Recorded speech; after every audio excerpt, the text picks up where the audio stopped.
शततमः सर्गः। श्री राम का भरत को कुशल प्रश्न के बहाने राजनीति का उपदेश करना। जटा और चीर वस्त्र धारण किए भरत हाथ जोड़कर पृथ्वी पर पड़े थे, मानो प्रलय काल में सूर्य देव धरती पर गिर गए हों। उनको इस अवस्था में देखना किसी भी स्नेही सुहृद के लिए अत्यंत कठिन था। श्री राम ने उन्हें देखा और जैसे तैसे किसी तरह पहचाना। उनका मुख उदास हो गया था, वे बहुत दुर्बल हो गए थे। श्री राम ने भाई भरत को अपने हाथ से पकड़कर उठाया और उनका मस्तक सूंघकर उन्हें हृदय से लगा लिया।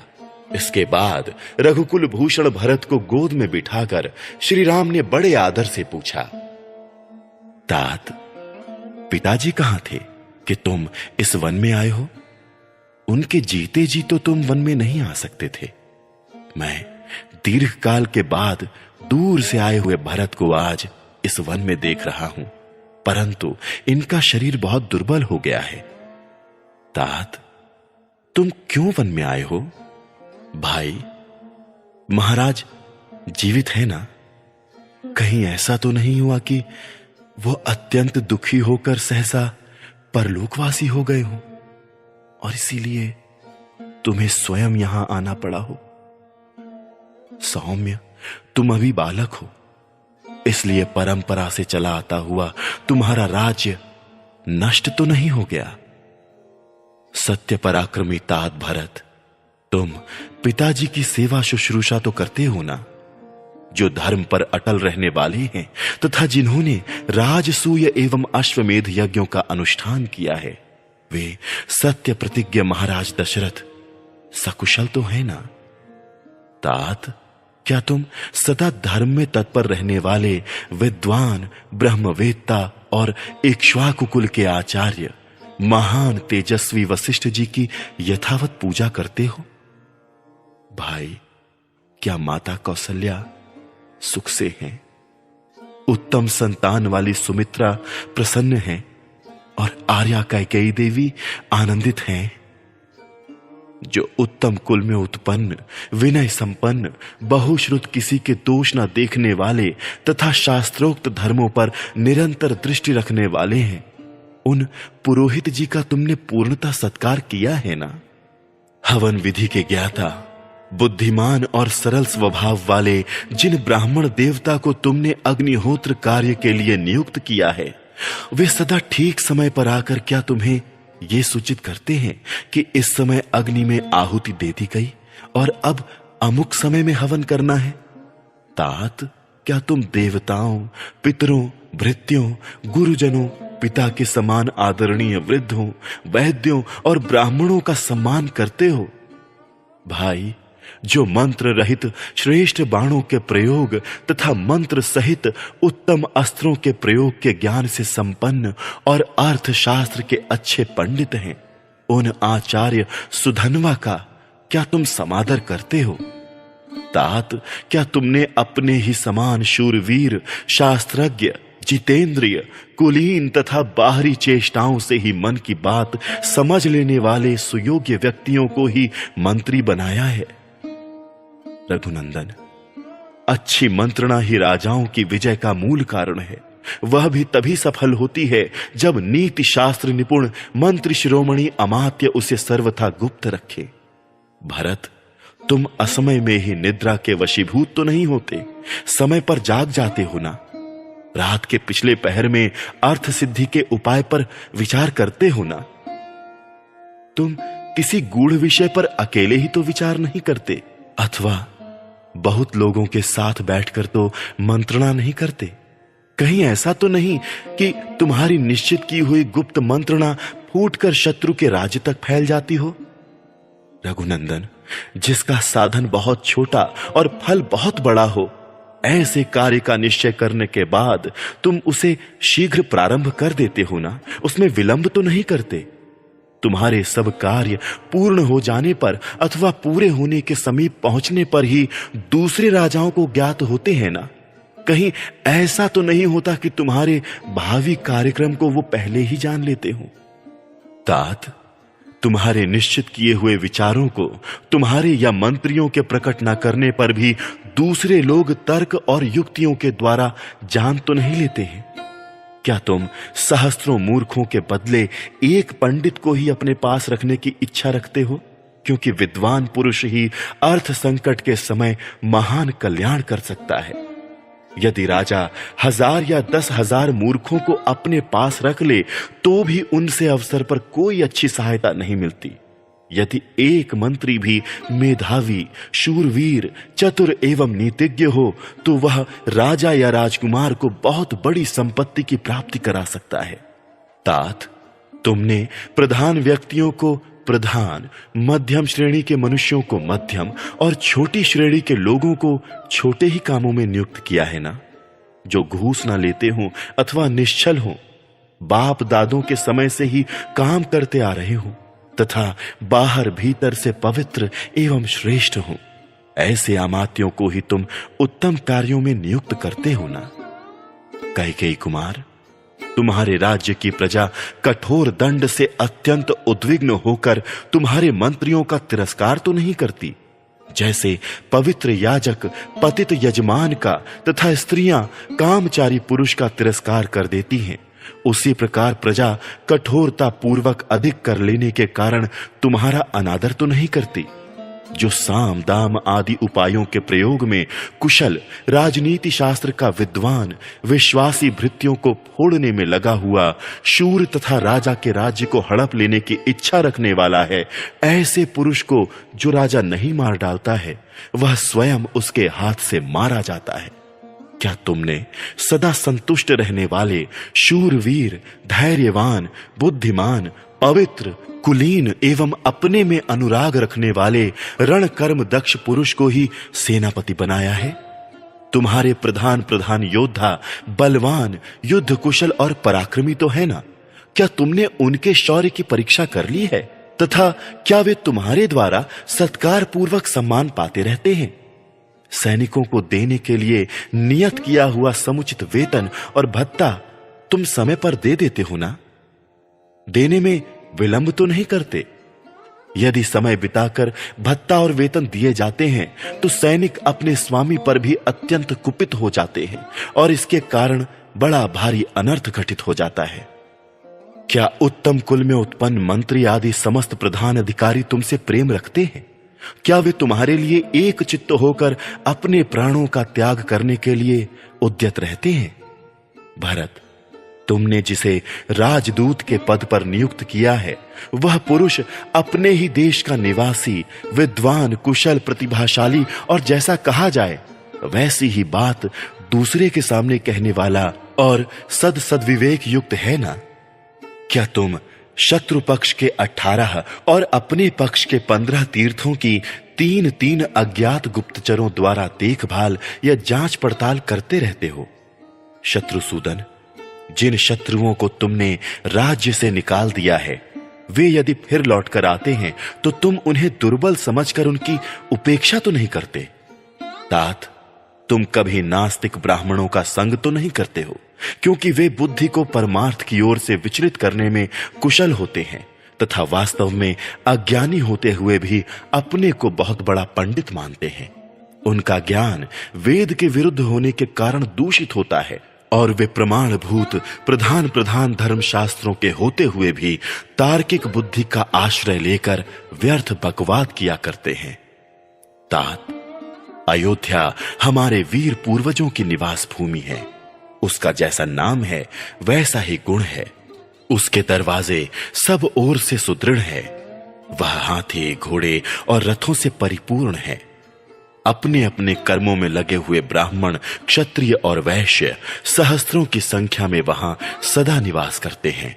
वे सब के सब महान उत्साही, जितेंद्रिय और श्रेष्ठ हैं। नाना प्रकार के राजभवन और मंदिर उसकी शोभा बढ़ाते हैं। वह नगरी बहुसंख्यक विद्वानों से भरी है। ऐसी अभ्युदयशील और समृद्धिशालिनी नगरी अयोध्या की तुम भली भांति रक्षा तो करते हो ना? रघुनंदन भरत, जहां नाना प्रकार के अश्वमेध आदि महायज्ञों के बहुत से चयन प्रदेश शोभा पाते हैं, जिसमें प्रतिष्ठित मनुष्य अधिक संख्या में निवास करते हैं, अनेकानेक देवस्थान, पौंसले और तालाब जिसकी शोभा बढ़ाते हैं, जहां के स्त्री पुरुष सदा प्रसन्न रहते हैं, जो सामाजिक उत्सवों के कारण सदा शोभा संपन्न दिखाई देता है, जहां खेत जोतने में समर्थ पशुओं की अधिकता है, जहां किसी प्रकार की हिंसा नहीं होती, जहां खेती के लिए वर्षा के जल पर निर्भर नहीं रहना पड़ता, जो बहुत ही सुंदर और हिंसक पशुओं से रहित है, जहां किसी तरह का भय नहीं है, नाना प्रकार की खाने जिसकी शोभा बढ़ाती हैं, जहां पापी मनुष्यों का सर्वथा अभाव है तथा हमारे पूर्वजों ने जिसकी भली भांति रक्षा की है, वह अपना कोसल देश धन धान्य से संपन्न और सुखपूर्वक बसा हुआ है ना। तात, कृषि और गोरक्षा से आजीविका चलाने वाले सभी वैश्य तुम्हारे प्रीति पात्र हैं ना, क्योंकि कृषि और व्यापार आदि में संलग्न रहने पर ही यह लोक सुखी एवं उन्नतिशील होता है। उन वैश्यों को इष्ट की प्राप्ति कराकर और उनके अनिष्ट का निवारण करके तुम उन सब लोगों का भरण पोषण तो करते हो ना, क्योंकि राजा को अपने राज्य में निवास करने वाले सब लोगों का धर्मानुसार पालन करना चाहिए। क्या तुम अपनी स्त्रियों को संतुष्ट रखते हो? क्या वे तुम्हारे द्वारा भली भांति सुरक्षित रहती हैं? तुम उन पर अधिक विश्वास तो नहीं करते? उन्हें अपनी गुप्त बात तो नहीं कह देते? जहां हाथी उत्पन्न होते हैं वे जंगल तुम्हारे द्वारा सुरक्षित है ना? तुम्हारे पास दूध देने वाली गौएं तो अधिक संख्या में है ना? तुम्हें हथिनियों, घोड़ों और हाथियों के संग्रह से कभी तृप्ति तो नहीं होती? राजकुमार, क्या तुम प्रतिदिन पूर्वाहन काल में वस्त्राभूषणों से विभूषित हो प्रधान सड़क पर जा जाकर नगरवासी मनुष्यों को दर्शन देते हो? कामकाज में लगे हुए सभी मनुष्य निडर होकर तुम्हारे सामने तो नहीं आते, अथवा वे सब सदा तुमसे दूर तो नहीं रहते, क्योंकि कर्मचारियों के विषय में मध्यम स्थिति का अवलंबन करना ही अर्थ सिद्धि का कारण होता है। क्या तुम्हारे सभी दुर्ग धन धान्य, अस्त्र शस्त्र, जल, यंत्र, शिल्पी तथा धनुर्धर सैनिकों से भरे पूरे रहते हैं? रघुनंदन, क्या तुम्हारी आय अधिक और व्यय बहुत कम है? तुम्हारे खजाने का धन अपात्रों के हाथ में तो नहीं चला जाता? देवता, पितर, ब्राह्मण, अभ्यागत, योद्धा तथा मित्रों के लिए ही तो तुम्हारा धन खर्च होता है ना। कभी ऐसा तो नहीं होता कि कोई मनुष्य किसी श्रेष्ठ, निर्दोष और शुद्धात्मा पुरुष पर भी दोष लगा दे तथा शास्त्र ज्ञान में कुशल विद्वानों द्वारा उसके विषय में विचार कराए बिना ही लोभवश उसे आर्थिक दंड दे दिया जाता हो। नरश्रेष्ठ, जो चोरी में पकड़ा गया हो, जिसे किसी ने चोरी करते समय देखा हो, पूछताछ से भी जिसके चोर होने का प्रमाण मिल गया हो तथा जिसके विरुद्ध और भी बहुत से कारण हो, ऐसे चोर को भी तुम्हारे राज्य में धन के लालच से छोड़ तो नहीं दिया जाता। रघुकुल भूषण, यदि धनी और गरीब में कोई विवाद छिड़ा हो और वह राज्य के न्यायालय में निर्णय के लिए आया हो, तो तुम्हारे बहुज्ञ मंत्री धन आदि के लोभ को छोड़कर उस मामले पर विचार तो करते हैं ना। रघुनंदन, निरपराध होने पर भी जिन्हें मिथ्या दोष लगाकर दंड दिया जाता है, उन मनुष्यों की आंखों से जो आंसू गिरते हैं, वे पक्षपात पूर्ण शासन करने वाले राजा के पुत्र और पशुओं का नाश कर डालते हैं। राघव, क्या तुम वृद्ध पुरुषों, बालकों और प्रधान प्रधान वैद्यों का आंतरिक अनुराग, मधुर वचन और धनदान, इन तीनों के द्वारा सम्मान करते हो? गुरुजनों, वृद्धों, तपस्वियों, देवताओं, अतिथियों, चैत्य वृक्षों और समस्त पूर्ण काम ब्राह्मणों को नमस्कार करते हो ना? तुम अर्थ के द्वारा धर्म को अथवा धर्म के द्वारा अर्थ को हानि तो नहीं पहुंचाते, अथवा आसक्ति और लोभ रूप काम के द्वारा धर्म और अर्थ दोनों में बाधा तो नहीं आने देते। विजयी वीरों में श्रेष्ठ, समयोचित कर्तव्य के ज्ञाता तथा दूसरों को वर देने में समर्थ भरत, क्या तुम समय का विभाग करके धर्म, अर्थ और काम का योग्य समय में सेवन करते हो? महाप्राज्ञ, संपूर्ण शास्त्रों के अर्थ को जानने वाले ब्राह्मण पुरवासी और जनपदवासी मनुष्यों के साथ तुम्हारे कल्याण की कामना करते हैं ना। नास्तिकता, असत्य भाषण, क्रोध, प्रमाद, दीर्घ सूत्रता, ज्ञानी पुरुषों का संग ना करना, आलस्य, नेत्र आदि पांचों इंद्रियों के वशीभूत होना, राजकार्यों के विषय में अकेले ही विचार करना, प्रयोजन को ना समझने वाले विपरीत दर्शी मूर्खों से सलाह लेना, निश्चित किए हुए कार्यों का शीघ्र प्रारंभ ना करना, गुप्त मंत्रणा को सुरक्षित ना रखकर प्रकट कर देना, मांगलिक आदि कार्यों का अनुष्ठान न करना तथा सब शत्रुओं पर एक ही साथ चढ़ाई कर देना, ये राजा के 14 दोष हैं। तुम इन दोषों का सदा परित्याग करते हो ना। महाप्राज्ञ भरत, 10 वर्ग, पंचवर्ग, चतुर्वर्ग, सप्तवर्ग, अष्टवर्ग, त्रिवर्ग, 3 विद्या, बुद्धि के द्वारा इंद्रियों को जीतना, 6 गुण, दैवी और मानुषी बाधाएं, राजा के नीतिपूर्ण कार्य, 20 वर्ग, प्रकृति मंडल, यात्रा, दंड विधान तथा 2-2 गुणों की योनिभूत संधि और विग्रह, इन सब की ओर तुम यथार्थ रूप से ध्यान देते हो ना। इनमें से त्यागने योग्य दोषों को त्याग कर ग्रहण करने योग्य गुणों को ग्रहण करते हो ना। विद्वान, क्या तुम नीति शास्त्र की आज्ञा के अनुसार 4 या 3 मंत्रियों के साथ सबको एकत्र करके अथवा सबसे अलग अलग मिलकर सलाह करते हो? क्या तुम वेदों की आज्ञा के अनुसार काम करके उन्हें सफल करते हो? क्या तुम्हारी क्रियाएं सफल हैं? क्या तुम्हारी स्त्रियां भी सफल हैं? और क्या तुम्हारा शास्त्र ज्ञान भी विनय आदि गुणों का उत्पादक होकर सफल हुआ है? रघुनंदन, मैंने जो कुछ कहा है तुम्हारी बुद्धि का भी ऐसा ही निश्चय है ना, क्योंकि यह विचार आयु और यश को बढ़ाने वाला तथा धर्म, काम और अर्थ की सिद्धि करने वाला है। हमारे पिताजी जिस वृत्ति का आश्रय लेते हैं, हमारे प्रपितामहों ने जिस आचरण का पालन किया है, सत्पुरुष भी जिसका सेवन करते हैं और जो कल्याण का मूल है, उसी का तुम पालन करते हो ना। रघुनंदन, तुम स्वादिष्ट अन्न अकेले ही तो नहीं खा जाते, उसकी आशा रखने वाले मित्रों को भी देते हो ना।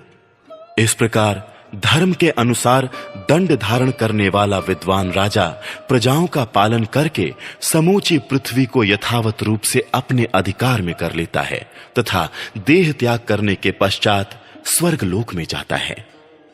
इस प्रकार श्री वाल्मीकि निर्मित आर्ष रामायण आदि काव्य के अयोध्या कांड में 100वां सर्ग पूरा हुआ।